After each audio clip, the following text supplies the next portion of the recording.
Need some lights. Let me see. A little dark.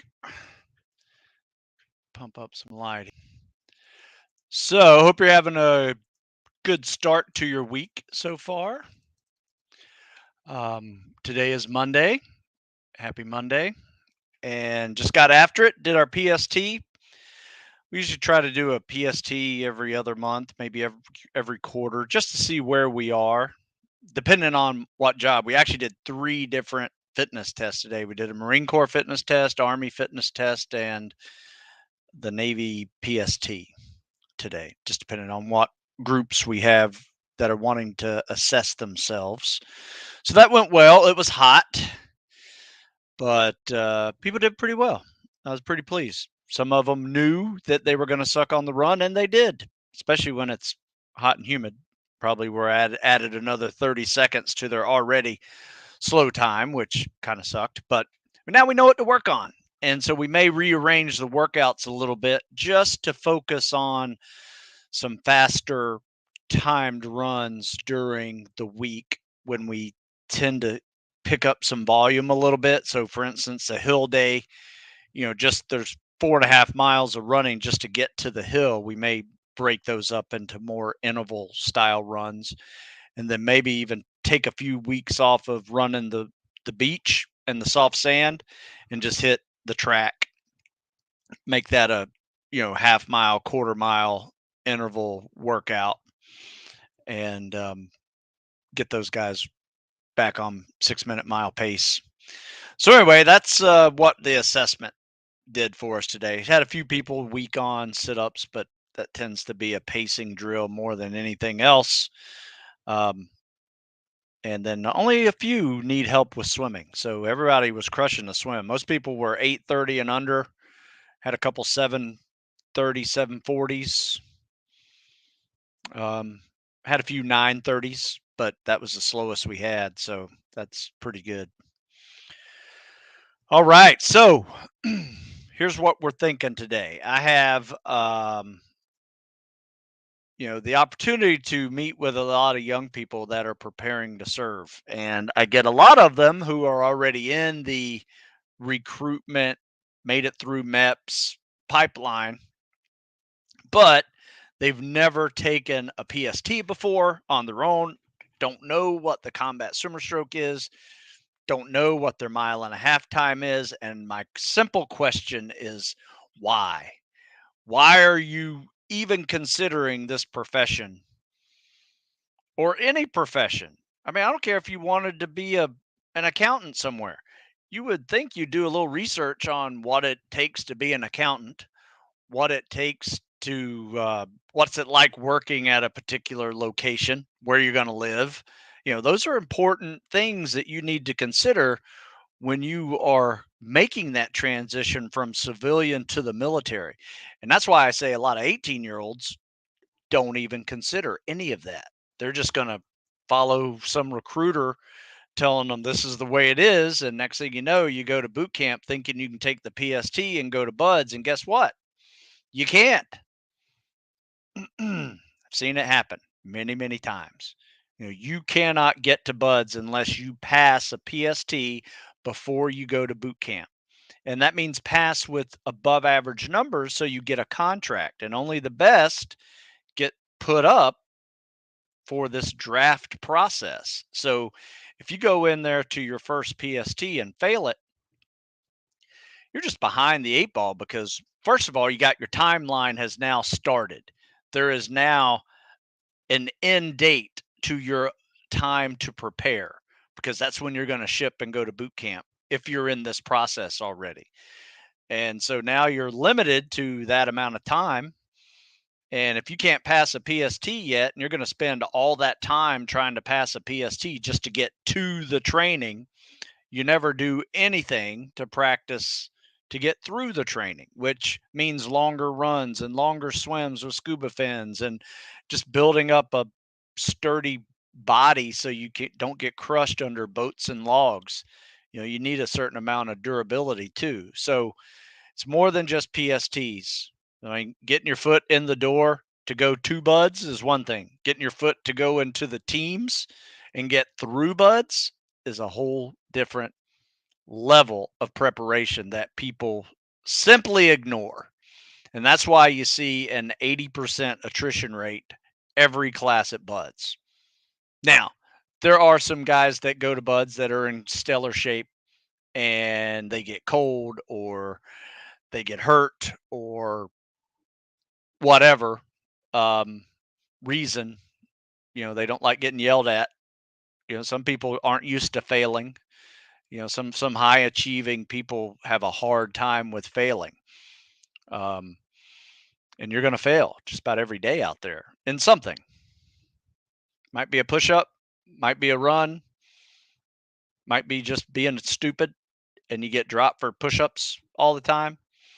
You know, that's the way it is. Selection, deselection. You can call it what you want, but if you're not ready to get through that training, you're just setting yourself up to be part of that 80%. So that's an article I wrote, and it's titled, "What Are You Thinking or Not Thinking? Research Matters When Preparing for a New Career." So if you're considering any path towards any career, I don't care if it's military or civilian, whatever, you still need to do your research, especially if it's a military spec ops path, period. So check out that article. It's up on stewsmithfitness.com.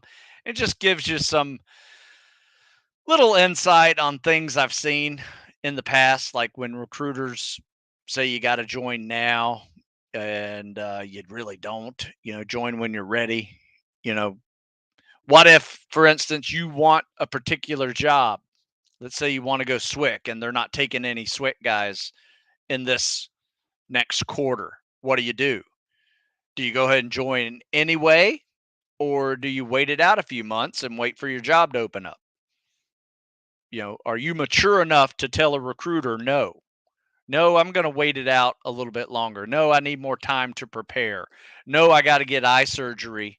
I'm not going to rely on the Navy to get eye surgery and then go to buds 2 years later. I'm going to get eye surgery now, wait 6 months before I go to MEPS, and that'll give me time to train as well. So there's so many little things that you can get screwed on if you don't know the process. And in this article, there's a ton of links in here. In fact, the official, no matter what job you want, you got Navy SEAL, Army Special Forces, Air Force Special Warfare, Marine Corps, Recon, MARSOC, all of those official recruiting websites are there.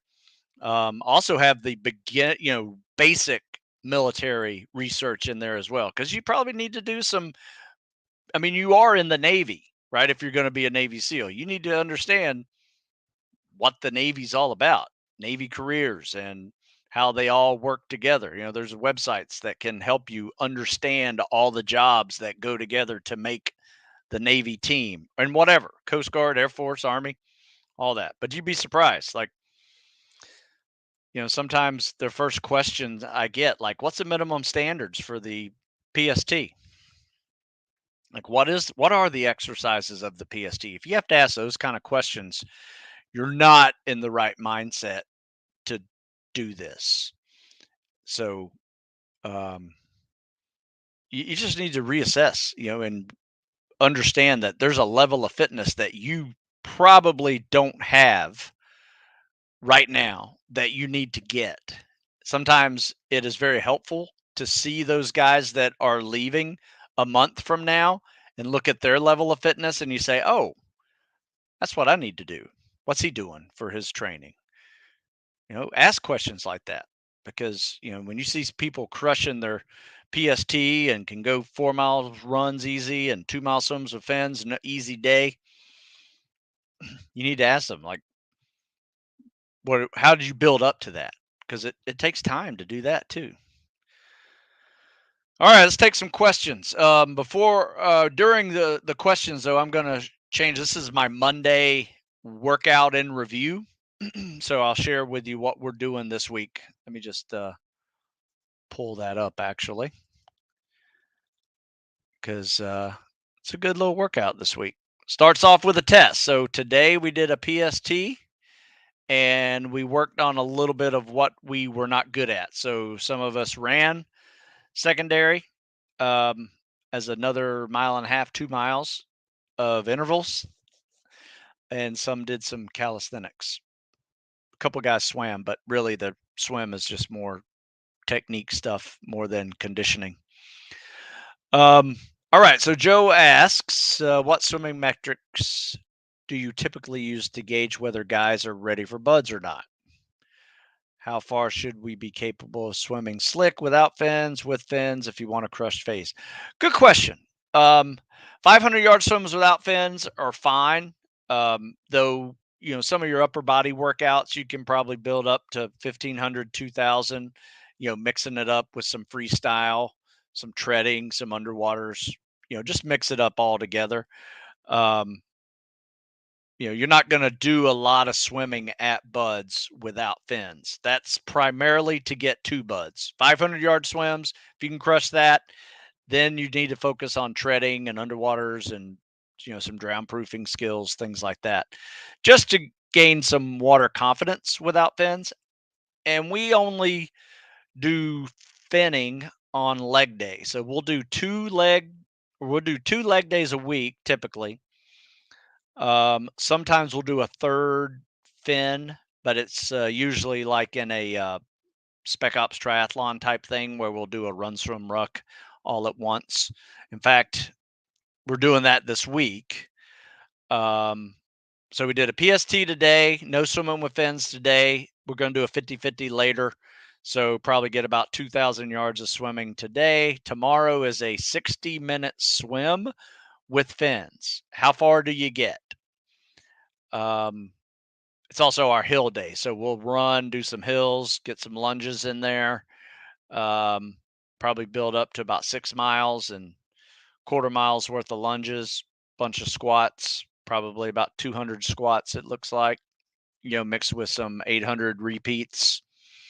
Then we'll swim for 60 minutes. Wednesday's our mobility day, and that's usually just us biking, stretching out, doing some foam rolling, non-impact stuff. But then we go into the pool and really practice some drown proofing, swimming, um, with hands simulated tied behind your back and feet together, bobbing, floating, front flips, back flips. We'll do some 100-yard swims in between that just to get some amount of cardio, but most of it's really geared towards mobility and treading. Is what we'll tend to do. On Thursday, it's another upper body day. We'll crank it out. Calisthenics and cardio. We'll do a death by push-ups, which is a fun 10-minute plank or up push-up position. Every minute on the minute, 10 push-ups. So you can't leave that plank or up push-up position the whole 10 minutes. And every 10 minutes, you get a little break from the plank and get to do 10 push-ups. So it's pretty tough. It's a good little mind game too. Then we're doing a little weight vest section where we're doing weight vest pull-ups, push-ups, take it off, sit-ups, do some flutter kicks, a little bit of run. And then we'll swim.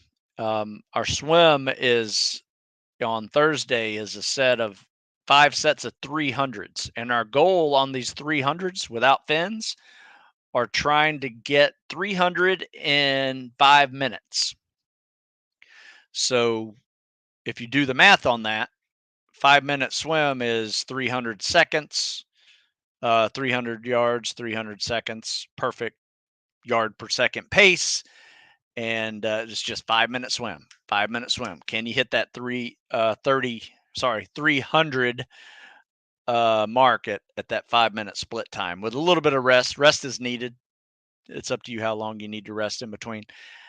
On Friday, it's another leg day where we're going to mix in some runs, some lunges, some interval stuff with some kettlebells, kettlebell squats, jumps, swings, some farmer walks, fireman carries, things like that. Then we'll swim with fins afterwards. And then our Saturday upper body day is kind of more run day than it is upper body day. We get some pull-ups, push-ups in between mile repeats. So we do 4-mile repeats with pull-up, push-ups, push press, flutter kicks, leg lever, scissors. So it's kind of like a circuit, but every top of the circuit is a mile run for 4 sets. Then if anybody wants to swim or need to make up a swim test, they can. Um, just doing a nice, easy swim, tread, dynamic stretches in chest deep water. But that is our Cals and Cardio Test Week cycle this week, which it's a lot of fun. It's a good week. I enjoy it. Joe, part two of your question was, how do you normally build up swimming endurance for your guys? Does 50-50 get the job done? Yes, 50-50 is my first. Well, I should say this. I teach the technique first so they can comfortably do a 50-yard swim in 50 seconds. So, gotten their technique capable of an 820, but their lungs may not be capable of an 820. So from there we go into the 25-25 if needed, build up to the 50-50, take the 50-50s to 75-75s even once the 50-50s get easy. Once you do a 50-50 without rest, I usually bump you up to 100-100s, just to make it harder. So you'll do 100 free, 100 CSS, or 50 free, 50 CSS for 10 rounds. And if you can catch your breath with the 50 CSS after a hard 50 free, you're in the zone. And probably by then you're swimming sub 9 anyway. So think of the workout not as a bunch of 50-50 100-yard swims where you get to rest for a minute in between. You really don't want to rest that much. 15 seconds max, and then you go. And eventually that rest gets smaller and smaller to one big deep breath and go. That's what I would recommend doing, that how to advance in that workout. But the 50-50 is really all you need. Last question. Have any of your guys trained with Ardak, Captain Bissett before? Any experience with those guys? Yeah, some of my guys have gone up there and done Cap Bissett. I've known Captain Bissett for 25 years probably. He runs a good program up there in New York, and even has access to a Buds like obstacle course. So they do a good job. They kind of treat you the way an instructor treats you, and I'm a little different. I find that rather exhausting, and I treat my guys like a coach treats them. So I'm correcting bad form.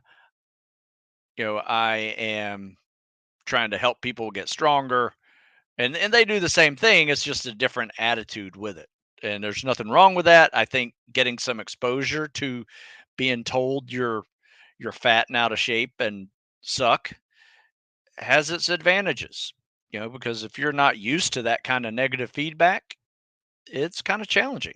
I would say if there's anything that I do not do is a lot of negative feedback, unless it's really bad and potentially dangerous for somebody. Then I'll say that's stupid and you can't do that. So, there you go.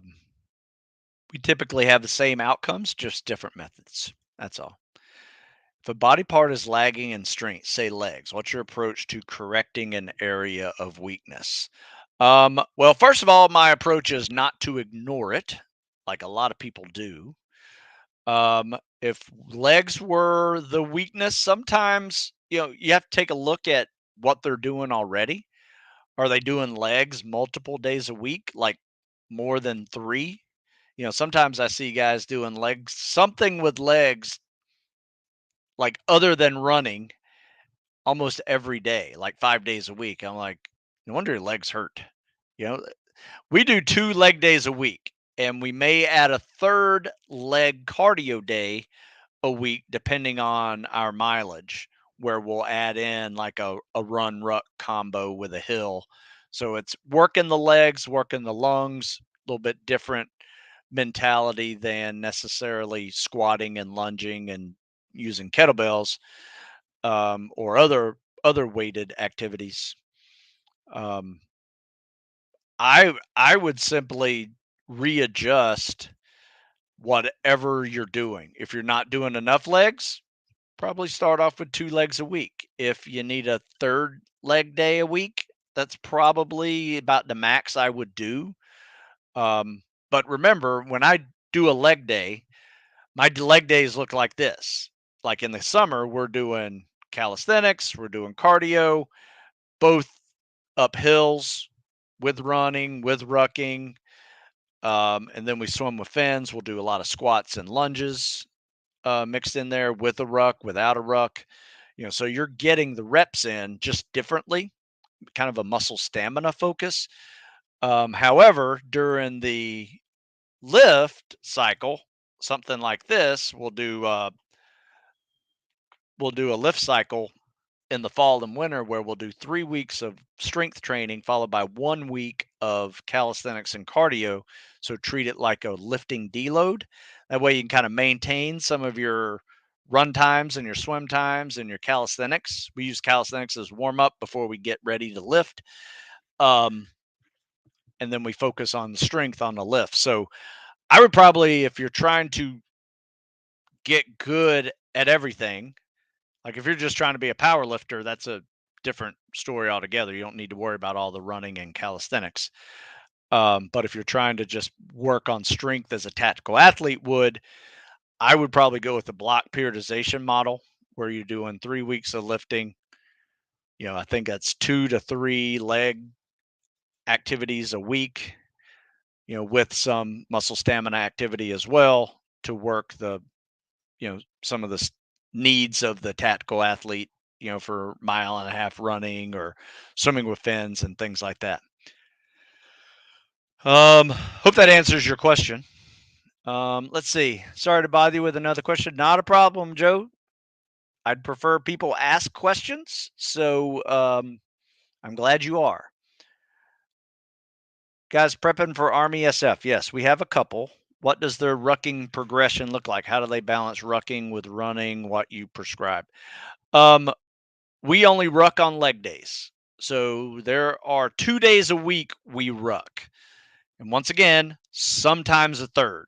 It just depends on our volume for the week if we're going to add that little spec ops triathlon.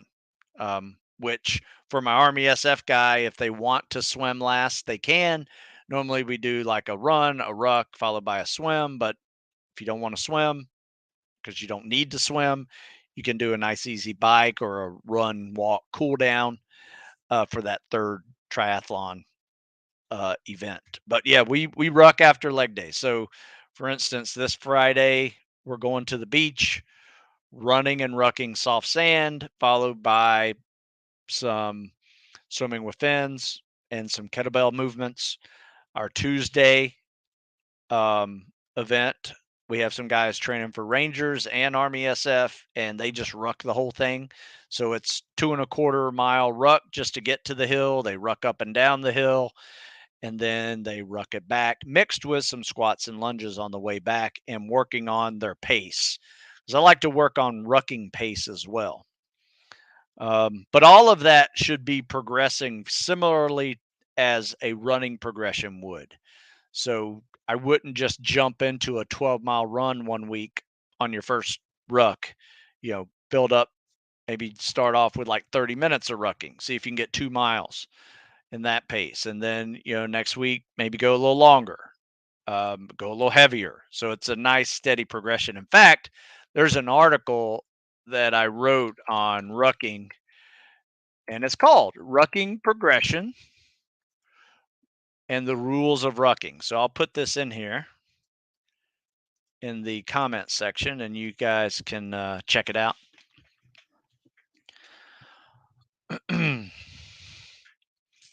Yeah. So the original topic that I was discussing at the beginning was I'm really shocked at a lot of the people who are considering transitioning out of civilian world into military world, and they have done very little research into it. For instance, one, they don't know the fitness test that they have to take, which is baffling to me because there's so much information out there. Just go to the SealSwick webpage. Read it all. You don't have to read anything else. There's so much info. There's stuff I write, stuff military.com has, and 10 different other platforms that have countless articles and things to read. You can get overwhelmed with some of the information. I get it. Just go to the main source, sealswick.com, if you want to be a SEAL, and read that. Understand it, because you can get sold a bill of goods sometimes at the recruiting station by a recruiter that's just either doesn't know or just being lazy with you with the um, with the process of being recruited. Because I've seen it, and this used to be the old way to do it. It used to be you could go to boot camp and you could say the dive motivators would come in. They used to call them that, SEAL dive motivators. They'd come in and say, who wants to be a Navy SEAL or a Navy diver? And people raise their hand and they say, okay, come take the test. And if you pass the test while you were at boot camp, they changed your rate at boot camp. That was before, that might have been even mid 90s when they quit that. Definitely in the 80s, that's the way it was done, probably mid 90s. And then they changed it to a pre boot camp process where you got screened to, screened by a mentor or a scout team. You would get your SO rating before you went to boot camp. That's the way they do it now. So if anybody's telling you that you can wait to go to boot camp and take the PST, they're wrong. Either they don't know or they're lying to you. Either way, it's bad. And unfortunately, that is still happening today with people that email me and tell me these things, and I say, go find a new recruiter because this one is not working for you. So I will tell people to do that. And Navy does not appreciate it, be honest with you, and then I get the guy who's in charge of that guy. And I say, well, this is what the guy told him. He said, she said, but if anybody tells somebody that I know the wrong information, one, I'll check the information to make sure it's right or wrong. And two, saying this is how it works. Because until they change it on sealswick.com, I'm not changing with the way the process works. So, all right, we got any more questions here? Trying to figure out. Trying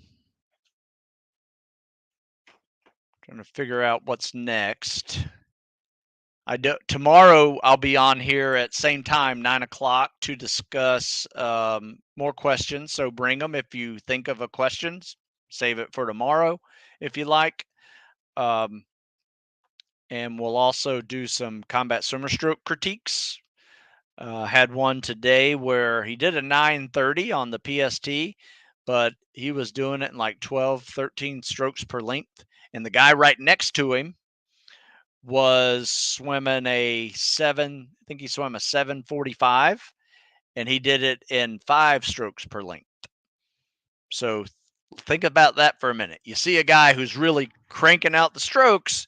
He looks like he's going fast, but the guy next to him is doing half the effort, and all he's doing is kicking and gliding, kicking, pulling, and gliding. Kick, pull, breathe, kick, glide, and just really focuses on the glide. The other guy had no glide. He got out exhausted.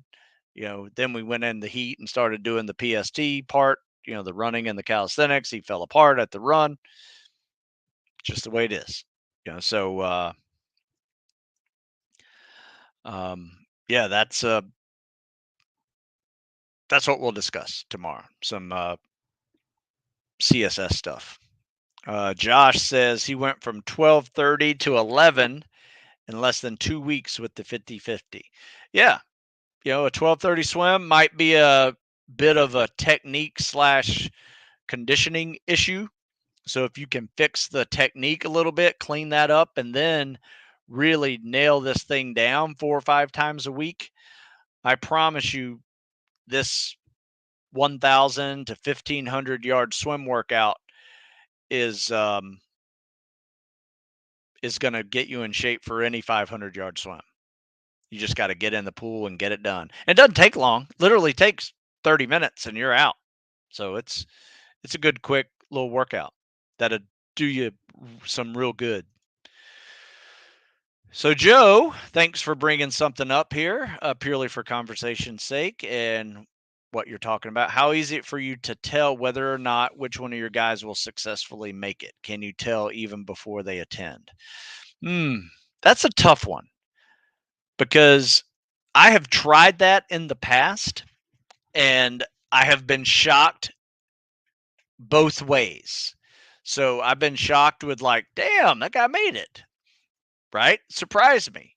Didn't think he would. And I've been surprised with a guy who I thought would be the honor man not make it. Physically, there was no reason why he shouldn't have made it, right? He either got injured or he quit or something happened, got wet and sandy and didn't like it. Sometimes that happens. There is a level that goes beyond fitness that matters in this. That's why I tell people that I don't take any credit for people getting through buds because it's so beyond fitness that gets you through buds. I also don't take any blame for it either because it's so beyond fitness. Um, you know, People who go there and do well fitness wise and crush the fitness test, but then still don't make it, are just didn't want it bad enough. And there's not a whole lot I can do about that. Now, if I took time and recruited and only let certain people in here to train, I'd probably have 100% record, but I don't do that. Anybody who wants to serve can come do my workouts, whether that's service in the SEALs or Army or Navy, Marine Corps, police, firefighters, whatever that is. People come and join us with our workouts.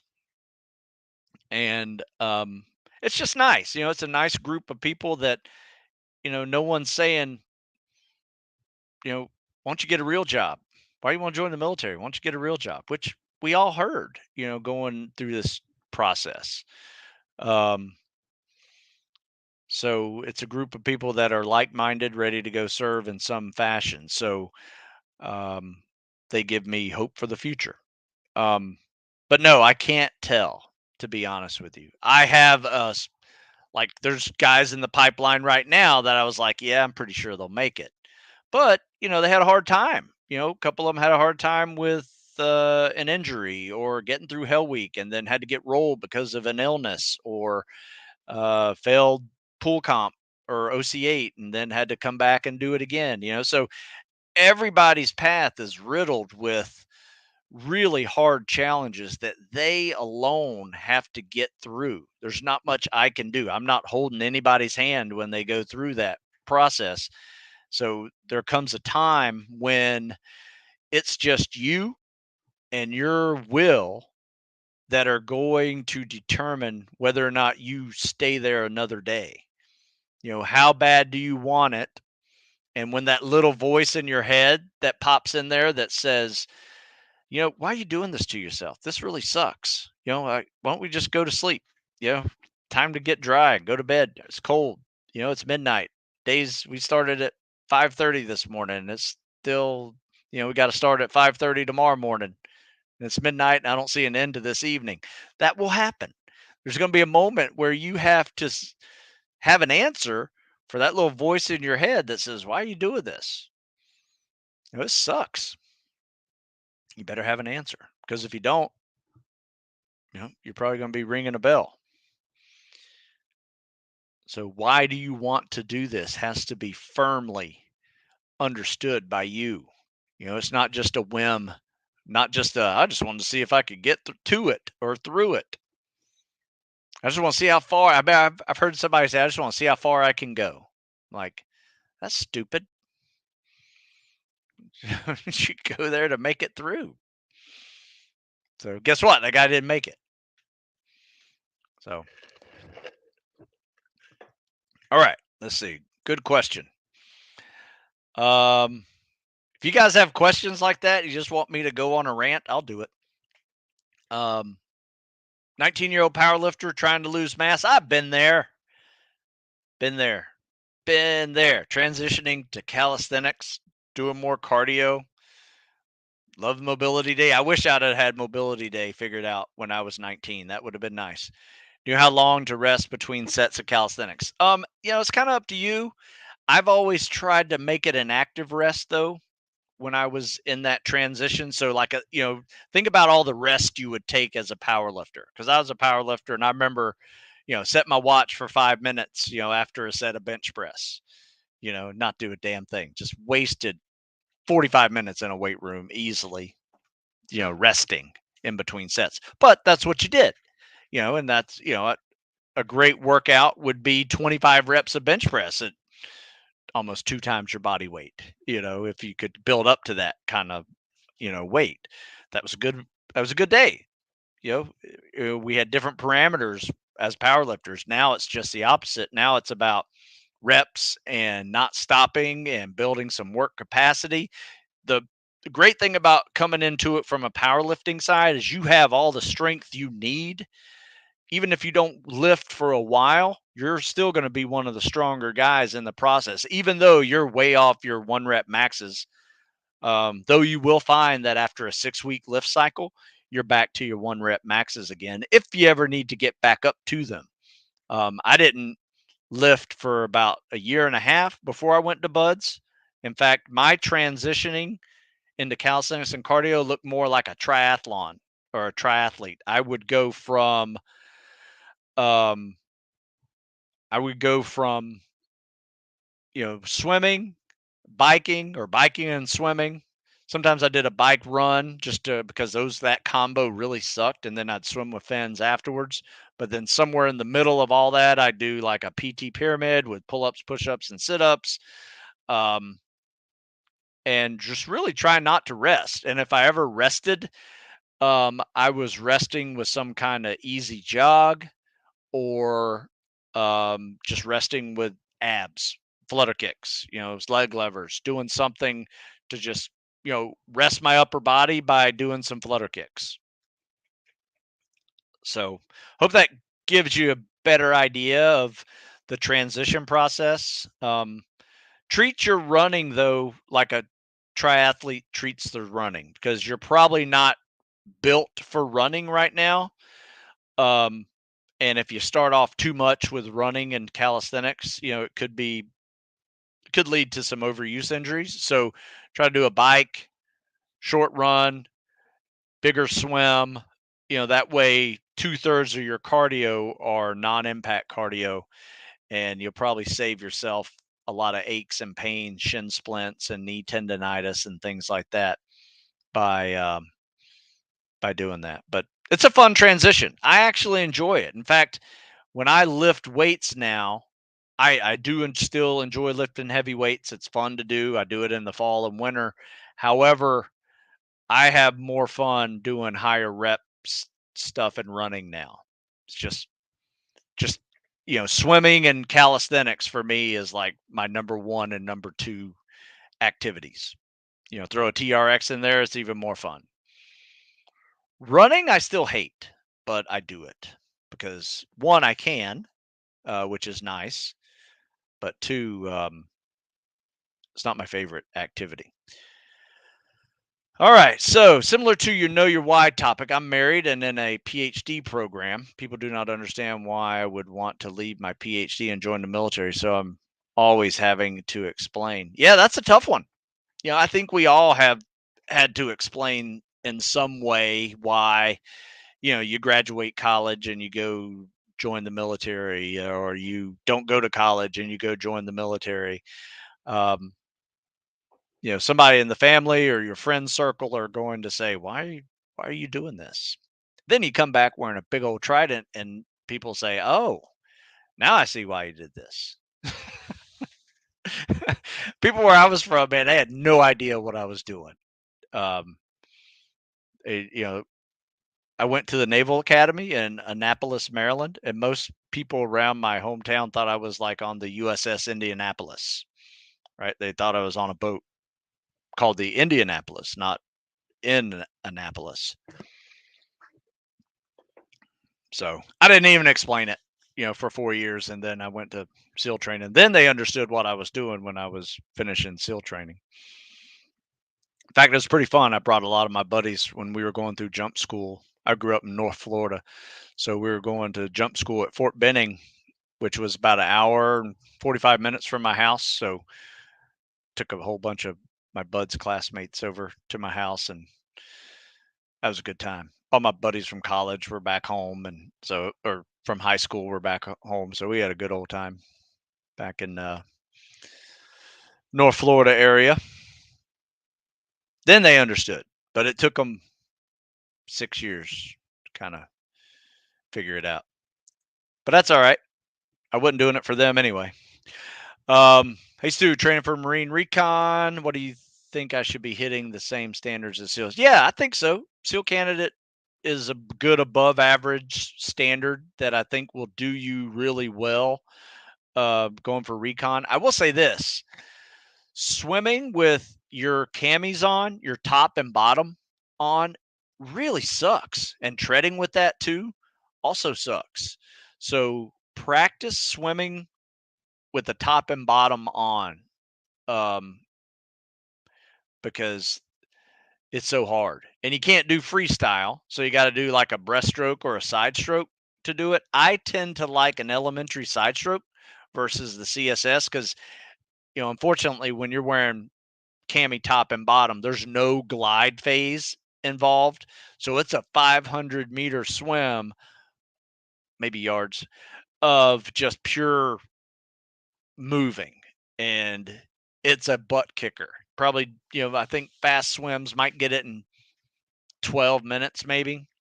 Um, it slows you down a lot, but you got to get used to that. You got to get used to treading like that and also swimming like that. I would say that's the biggest eye opener for a lot of people right from the start when you go through that recon screener test. Then you got to do the PFT, obviously, Marine Corps 3 mile run is legit. Pull ups, crunches, or plank. I think you can opt for either. Used to be, maybe it's all plank now. Um, and then obstacle course. Yeah, Marine Corps obstacle course is a fun one. It's a straight, like 100-meter sprint. So if you can get that in like a minute, you're going to be in good stead with your classmates. Yeah, that's a good challenge, man. Yeah, hell yeah. Good luck. We've had a few Marine Recon guys come through here, and they do well. And they were just as good as the SEAL candidates when they left.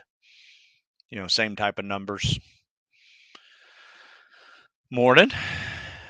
Let's see. All right. Anybody else got any questions? I have to get ready for a 10 o'clock workout. It's kind of fun. I set up my carport as a weight room for my son and neighborhood kids to do a lift when they were in high school and during COVID, because it was pretty sad watching a whole bunch of athletes get their season taken away from them. So I was like, all right, every day, 3 o'clock, we're meeting right here, and we're lifting. And it was fun. We got a lot of kids stronger, and basketball players able to slam, get their jumps better. And but we're still doing that. My son's in college now. He's home, and his buddies are back home. So we do a 10 o'clock lift, 4 days a week. Good times, good times. So, and I'm looking for the next generation of kids. I got some like 12-year-old kids down the street that are good little athletes that they're going to join me here in a year or so for 2.0 carport workout. Should be fun. All right. Well, I'm going to have to shut it down a little bit today. Got to move on. Um, Tomorrow we will discuss combat swimmer stroke. In fact, if you guys haven't seen the combat swimmer stroke critique page over on TikTok, I got over 100 videos submitted that I just do voiceover critiques on. Check that out. Stu Smith 50, same address as my Instagram. Also, if you go over to StuSmithFitness.com looking at getting something like the winter lift cycle or the spring training program, they're basically block periodization models that really work on everything. Um, Also have specific to buds or recon or Army SF and Ranger training that is also over there as well. Air Force PJs, that whole pipeline. But check it out, StuSmithFitness.com. There's a ton of articles over there too for your reading pleasure. And yeah, we'll do this again tomorrow. So thank you guys, and I will chat with you later. Have a good one.